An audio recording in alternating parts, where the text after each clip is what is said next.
Al-Aqsa मस्जिद यरूशलेम के ओल्ड सिटी के दिल में स्थित है, जो इतिहास, संस्कृति और आस्था का संगम है।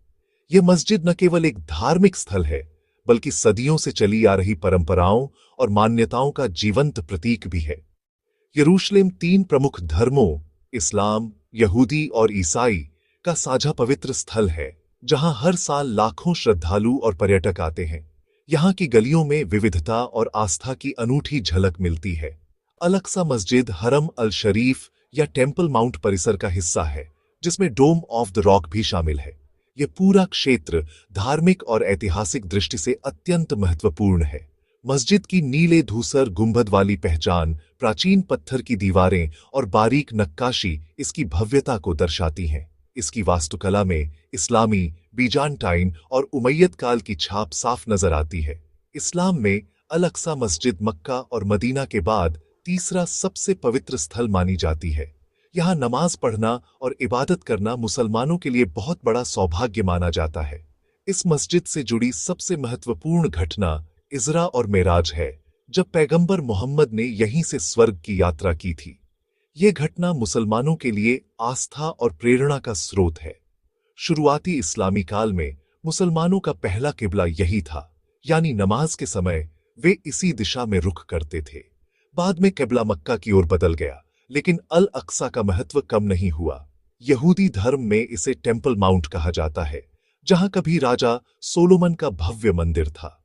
यह स्थान यहूदियों के लिए भी गहरे धार्मिक और ऐतिहासिक महत्व का केंद्र है। ईसाई परंपरा में भी यह स्थान महत्वपूर्ण है, क्योंकि यरूशलेम ईसा मसीह के जीवन और शिक्षाओं से जुड़ा हुआ है। यहाँ के धार्मिक स्थल ईसाई तीर्थयात्रियों के लिए भी आकर्षण का केंद्र है। यहाँ तीनों धर्मों की आस्थाएं मिलती हैं, जिससे यह स्थान कभी शांति का प्रतीक बन जाता है, तो कभी संघर्ष का केंद्र भी। यह विविधता और जटिलता इसकी पहचान है। आज अल-अक्सा मस्जिद केवल पूजा स्थल नहीं, बल्कि पहचान, संस्कृति और इतिहास का प्रतीक है। इसकी सुरक्षा, सम्मान और संरक्षण हम सबकी जिम्मेदारी है, ताकि आने वाली पीढ़ियां भी इसकी विरासत को समझ सकें और इससे प्रेरणा ले सकें। अल-अक्सा मस्जिद की नींव 7वीं सदी में खलीफा उमर इब्न अल-खत्ताब ने रखी थी, जब इस्लाम का विस्तार अरब प्रायद्वीप से बाहर हो रहा था और यरूशलेम मुसलमानों के लिए एक महत्वपूर्ण धार्मिक स्थल बन गया था। जब मुसलमानों ने यरूशलेम पर विजय प्राप्त की, तो यह शहर कई धर्मों के लिए पवित्र था और यहाँ की विरासत बहुत गहरी थी। उमर ने खुद उस जगह को साफ किया जहाँ कभी यहूदी मंदिर था और जो लंबे समय से उपेक्षित पड़ी थी। उन्होंने वहां एक साधारण लकड़ी की मस्जिद बनवाई, जिसमें लगभग 3000 लोग नमाज पढ़ सकते थे। यह मस्जिद उस समय के लिए बहुत बड़ी मानी जाती थी। यह मस्जिद भव्य नहीं थी, बल्कि एक सादा ढांचा था, जिसमें न तो कोई अलंकरण था और न ही कोई ऊंचा गुंबद। फिर भी यह मुसलमानों के लिए एक संगठित प्रार्थना स्थल के रूप में काम आया, जहां समुदाय एकत्र होकर इबादत कर सकता था। इसका निर्माण पवित्र चट्टान के दक्षिणी हिस्से में किया गया, ताकि अन्य धर्मों के स्थलों का सम्मान बना रहे और धार्मिक सहिष्णुता का संदेश दिया जा सके। यह मस्जिद लगभग 50 साल तक वैसी ही रही। समय के साथ इसमें छोटे मोटे बदलाव हुए, लेकिन इसकी मूल सादगी बरकरार रही। इस दौरान यह मस्जिद इस्लामी शिक्षा, संस्कृति और सामाजिक गतिविधियों का केंद्र बनी रही, जहां विद्वान और आम लोग एक साथ आते थे। बाद में इसी नींव पर भव्य अल-अक्सा मस्जिद का निर्माण हुआ, जिसमें पत्थर और अन्य मजबूत सामग्री का इस्तेमाल किया गया। ये शुरुआती ढांचा आज की विशाल मस्जिद की ऐतिहासिक जड़ है, जो सदियों से यरूशलेम की पहचान और इस्लामी विरासत का प्रतीक बनी हुई है। उम्मयद खिलाफत ने अल-अक्सा मस्जिद को उसका भव्य स्वरूप दिया। खलीफा अब्द अल मलिक और उनके बेटे अल वालिद प्रथम ने 7वीं-8वीं सदी में इसका निर्माण कराया। मस्जिद की वास्तुकला बीजांटिन और फारसी शैलियों से प्रभावित थी, जिसमें संगमरमर के स्तंभ, मोज़ेक और एक सुंदर गुंबद शामिल था। उम्मयद शासकों ने पूरे हरम अल शरीफ परिसर को व्यवस्थित किया, दीवारें, हौज और सराय बनवाए। मस्जिद धार्मिक ही नहीं, सामाजिक और शैक्षिक केंद्र भी बन गई। 746 ईस्वी के भूकंप ने मस्जिद को नुकसान पहुंचाया, जिसके बाद कई बार मरम्मत हुई। मूल ढांचा और नींव आज भी उम्मयद काल की है। उम्मयदों ने इसे साधारण स्थल से विश्व प्रसिद्ध स्मारक में बदल दिया। उम्मैदों के बाद अल अक्सा मस्जिद के इतिहास में एक नया अध्याय शुरू हुआ।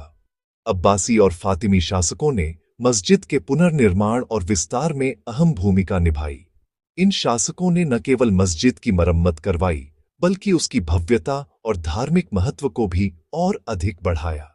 746 और 1033 ईस्वी के भूकंपों ने मस्जिद को गंभीर क्षति पहुंचाई। इन प्राकृतिक आपदाओं के कारण मस्जिद के कई हिस्से ढह गए और संरचना कमजोर हो गई।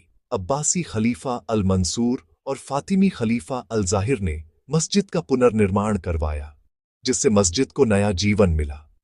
उन्होंने न केवल पुराने हिस्सों को बहाल किया, बल्कि नई वास्तुकला और सजावट भी जोड़ी। इन प्रयासों से मस्जिद का आकार और आंतरिक ढांचा बदला। विशाल हॉल और विस्तृत गलियारे मस्जिद की भव्यता को दर्शाते हैं। फातिमी काल में गलियारों की संख्या घटाकर 7 कर दी गई, जिससे मस्जिद का स्वरूप और भी संतुलित और सुंदर हो गया। साथ ही मेहराब और मिंबर को बारीकी से सजाया गया, जिन पर इस्लामी कला और शिल्प का अद्भुत प्रदर्शन देखने को मिलता है। मस्जिद की सुंदरता और मजबूती को बनाए रखने के लिए सजावट और संरचना पर विशेष ध्यान दिया गया। कारीगरों ने दीवारों पर जटिल नक्काशी और मोज़ेक बनाए, जिससे मस्जिद की भव्यता और बढ़ गई। इन शासकों ने मस्जिद को बार बार फिर से खड़ा किया, हर बार उसे पहले से अधिक मजबूत और सुंदर बनाया। समय समय पर हुए पुनर्निर्माण ने मस्जिद को नई ऊर्जा दी। इन सभी प्रयासों के कारण अल अक्सा मस्जिद का महत्व सदियों तक बना रहा और यह हमेशा श्रद्धालुओं के लिए आकर्षण का केंद्र रही। यह दौर मस्जिद के लचीलेपन, सांस्कृतिक धरोहर और स्थायी महत्व का प्रमाण है, जो आज भी लोगों को प्रेरित करता है। 1899 ईस्वी में पहले सलीबी युद्ध के दौरान यूरोपीय सेनाओं ने यरूशलेम पर कब्जा कर लिया और अल अक्सा मस्जिद को चर्च में बदल दिया। इसे सोलोमन का मंदिर कहा गया और नाइट्स टेम्पलर ने इसे अपना मुख्यालय बनाया। मस्जिद के अंदरूनी हिस्सों में बड़े बदलाव किए गए। इस्लामी प्रतीकों को हटा दिया गया। पास के डोम ऑफ द रॉक को भी चर्च में बदल दिया गया। लगभग 88 वर्षों तक मस्जिद का इस्लामी स्वरूप गायब रहा। यह समय मुस्लिम दुनिया के लिए गहरे आघात और संघर्ष का प्रतीक बन गया। नाइट्स टेम्पलर द्वारा किए गए भूमिगत निर्माण आज भी उस दौर की कहानी बताते हैं। 1187 में सुल्तान सलाहुद्दीन अय्यूबी ने यरूशलेम को फिर से जीतकर अल अक्सा मस्जिद की इस्लामी पहचान बहाल की। उन्होंने मस्जिद की सफाई करवाई, ईसाई प्रतीकों को हटाया और मस्जिद को फिर से नमाज के लिए तैयार किया। सलाहुद्दीन ने एक शानदार मिंबर स्थापित किया, जो इस्लामी कला का उत्कृष्ट नमूना था। अय्यूबी और मामलुक शासकों ने मस्जिद और परिसर के रखरखाव, सौंदर्यीकरण और विस्तार का काम जारी रखा। मामलुक काल में मदरसे, पुस्तकालय, फव्वारे और मीनारें बनी। मस्जिद फिर से इस्लामी शिक्षा और आध्यात्मिकता का केंद्र बन गई। वक्फ प्रणाली ने मस्जिद को आर्थिक रूप से आत्मनिर्भर बनाया। 1517 में ऑटोमन साम्राज्य ने यरूशलेम पर नियंत्रण किया और लगभग 400 वर्षों तक अल अक्सा मस्जिद की देखभाल की। सुल्तान सुलेमान द मैग्निफिसेंट ने शहर की दीवारों और मस्जिद की मरम्मत व सजावट करवाई। डोम ऑफ द रॉक पर नीली टाइलें और अल अक्सा में रंगीन शीशे, नए कालीन और फव्वारे लगाए गए। ऑटोमन शासकों ने मस्जिद की धार्मिक और सांस्कृतिक गतिविधियों को बढ़ावा दिया। वक्फ प्रणाली को मजबूत किया गया, जिससे मस्जिद आर्थिक रूप से सुरक्षित रही। ऑटोमन काल की वास्तुकला और सजावट आज भी परिसर में देखी जा सकती है।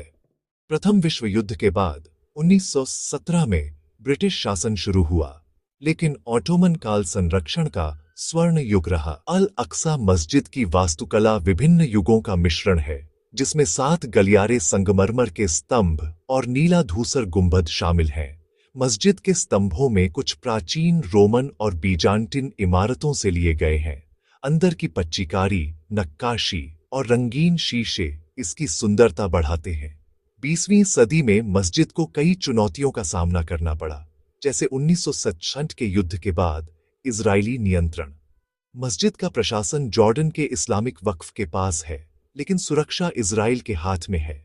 1959 में आगजनी से ऐतिहासिक मिंबर नष्ट हो गया, जिसे बाद में जॉर्डन में पुनर्निर्मित किया गया। संरक्षण के लिए अंतर्राष्ट्रीय सहयोग और सतर्कता जरूरी है। आज अल-अक्सा मस्जिद धार्मिक आस्था और राजनीतिक संघर्ष दोनों का केंद्र है। इसका प्रबंधन जॉर्डन के वक्फ के पास है, लेकिन सुरक्षा इजराइल के नियंत्रण में है, जिससे अक्सर विवाद होते हैं।